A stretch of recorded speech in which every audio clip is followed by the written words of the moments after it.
Stock market में आज FMCG sector से एक बड़ी खबर सामने आई है। हिंदुस्तान यूनिलीवर यानी HUL ने अपने Q3 FY26 के रिजल्ट्स अनाउंस कर दिए हैं। नंबर्स देखकर इन्वेस्टर्स थोड़ा कंफ्यूज भी हो सकते हैं।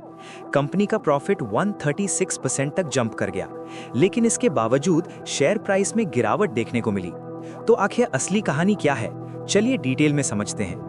अक्टूबर से दिसंबर क्वार्टर के लिए HUL ने 7,075 करोड़ रुपए का stand alone net profit report किया है।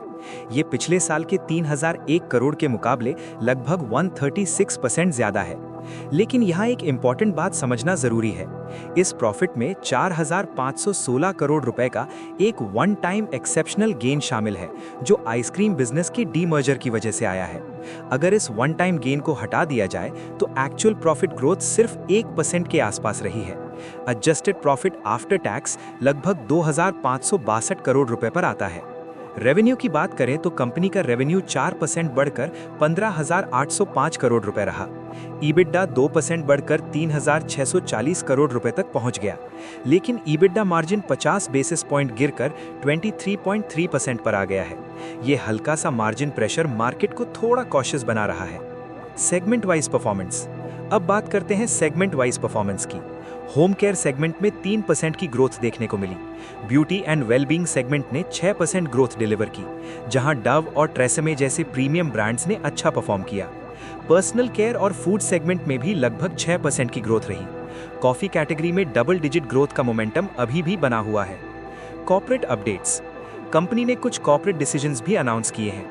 बोर्ड ने जाइवी में बची हुई 49% स्टेक को 824 करोड़ रुपए में अक्वायर करने का फैसला किया है। इस एक्विजिशन के बाद जाइवी और जेनहर्ब लैब्स HUL की फुली ओन सब्सिडियरीज बन जाएंगी। साथ ही कंपनी ने न्यूट्रिशनल लैब में अपनी 19.8% स्टेक बेचने को भी अप्रूव किया है। Market reaction. इन सब अनाउंसमेंट्स के बावजूद रिजल्ट के बाद HUL के शेयर्स में लगभग 2% की गिरावट देखने को मिली है। मार्केट शायद इस बात को लेकर कॉशियस है कि प्रॉफिट ग्रोथ का मेजर हिस्सा एक वन टाइम गेन से आया है, जबकि मार्जिन्स में हल्का प्रेशर बना हुआ है।